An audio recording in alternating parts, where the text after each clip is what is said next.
लेकिन करंट उसका बागमती का बहुत। यहाँ पे भी छोटी छोटी नाव है लेकिन बड़ा को सेलेक्ट किया गया।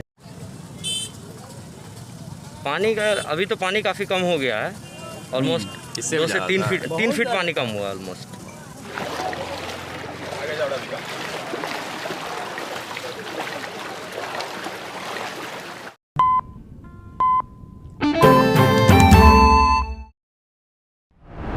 पुष्पम प्रिया चौधरी बिस्फी बाढ़ग्रस्त क्षेत्र के दौरे पर हैं। पुष्पम प्रिया चौधरी, मैं आपको बता दूं, बिस्फी विधानसभा से विधायक प्रत्याशी रह चुकी हैं, साथ ही प्लूरल्स पार्टी की प्रेसिडेंट भी हैं। हम उनसे बात करेंगे और जानना चाहेंगे बिस्फी क्षेत्र में जो दौरा कर रही हैं, क्या कुछ कमी देखने को मिला पुष्पम प्रिया चौधरी जी को बिस्फी विधानसभा क्षेत्र में, और उस पर किस प्रकार से काम करके उसको बेहतर बनाया जा सकता है। स्वागत है मैडम आपका हमारे चैनल पे। और आपने जो दौरा किया अब तक बिस्फी क्षेत्र में, बाढ़ग्रस्त क्षेत्र में, क्या आपने पाया और उस पर किस तरीके से काम किया जा सकता है उसको बेहतर बनाने के लिए? बहुत ही नारकीय हालत है, सभी देख रहे हैं, आप भी देख रहे हैं, मैं भी देख रही हूँ। इंसानों को ऐसे नहीं छोड़ देना चाहिए, इंसानों को ऐसे नहीं रहना चाहिए। और जो इनकी घटिया राजनीति है उसका जो सच है वो सबके सामने है। यही अभी तो बहुत दिन भी नहीं हुए हैं चुनाव के, कुछ दिन पहले ही चुनाव थे, उसमें इतने बड़ी बड़ी बातें, इतने बड़े बड़े वादे। अभी हम जिस कब्रिस्तान के मुद्दे पे ये चुनाव लड़ते हैं वो पूरा पानी में है, वो भी देख के आ रहे हैं। बहुत ख़राब हालत है। और मैम बिस्फी की बात करें तो बिस्फी विधानसभा में बाढ़ हर वर्ष आता है और इसको ना ही चुनाव मुद्दा बनाया जाता है, चुनावी मुद्दा। और दूसरी अहम ज़रूरी बात यह है कि यहाँ से धौंस नदी गुजरती है, जो नदी है उसका नाम धौंस है, और नदी पर बांध नहीं है।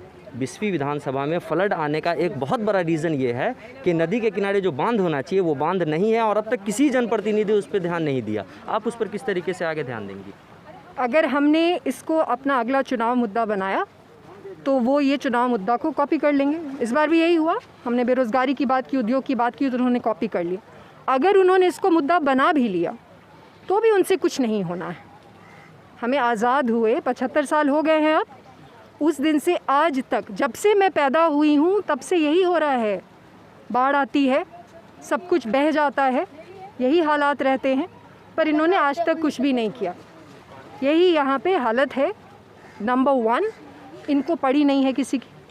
नंबर 2, ये तो वही चुनाव के वक्त में फिर वही करेंगे, लड़ाएंगे और जीतेंगे, दंगा कराएंगे और जीतेंगे। और ये जो बातें हैं, इसका जो सल्यूशन है वो बहुत ही आसान है। ये एक ड्रॉबैक होता है, अगर आप चीज़ें जानते हैं और आप उसी भूमि के होते हैं जिसको कैसे ठीक किया जाता है, किया जा सकता है, वो आप जानते हैं, तो बड़ा आपको दुखद लगता है। आप भी ये समझ सकते हैं कि जो बिहार का आधा हिस्सा है उसमें सूखा पड़ता है और आधे में फ्लड आता है।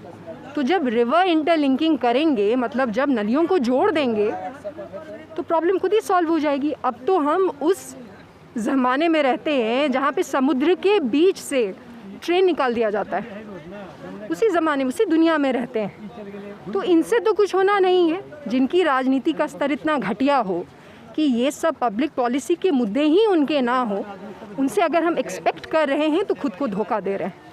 अभी आप जिस सड़क पे खड़ी हैं मैम, ये 6 महीने पहले कंप्लीट हुआ है। 2 करोड़ 82 लाख की योजना से बनी हुई सड़क है। ये सड़क अब ये हालत हो गई है बाढ़ के बाद कि इस सड़क पर पैदल आ नहीं सकते हैं, जा नहीं सकते हैं, गाड़ी आना तो बहुत मुश्किल की बात है। जिस तरह का ऐसे भ्रष्टाचार लिप्त है पूरी तरीके से, उस पर आप क्या कहेंगे? 2 करोड़ का तो कागज़ पे है जी। अब वो पैसा किसके पास गया होगा, नहीं हो गया होगा, ये सबको पता है। इसी वजह से ये होता है। भ्रष्टाचार ख़त्म करना होगा। देखिए, ये सारी बातें मैं बार बार कहती हूँ, ये बातें ही सच्चाई हैं। अगर आपको भ्रष्टाचार ख़त्म करना है तो जो भ्रष्ट व्यक्ति है उसको हटाना पड़ेगा। और ये कितने भ्रष्ट हैं वो तो सबके सामने ही प्रमाण रहता है। अभी तो यहाँ पे कम से कम इन्होंने सड़क बनाई है। हम जहाँ से आ रहे हैं वहाँ पे इतनी सड़क होती है, बाकी सड़क नहीं होती। लोगों को खुद से ही पुलिया बनाना पड़ता है। बांध कहीं बनाते हैं, कहीं नहीं बनाते हैं। जल संसाधन विभाग कितने बांध बनाता है कागज़ पे, और कितने बांध कागज़ पे ही टूट जाते हैं, वो भी पता है सबको। तो भ्रष्टाचार तो ये तो नॉन नेगोशिएबल है। अगर सरकार भ्रष्ट है तो बाकी वो जो भी बोले वो तो भ्रष्ट है, वो सब झूठी बातें हैं, उनको हटाना होगा। Thank you. तो ये थी पुष्पम प्रिया चौधरी जी, जो कि बिस्फी प्रखंड के बाढ़ग्रस्त क्षेत्र के दौरे पर हैं और लोगों से मिल रही हैं, लोगों से बातें कर रही हैं और किस तरीके से बिस्फी को बाढ़ से बचाया जा सकता है आने वाले दिनों में, उस पर भी अपनी बातें रख रही हैं। फिलहाल के लिए बस इतना ही। तमाम अपडेटेड खबरों के लिए देखते रहें बदलता हिंदुस्तान।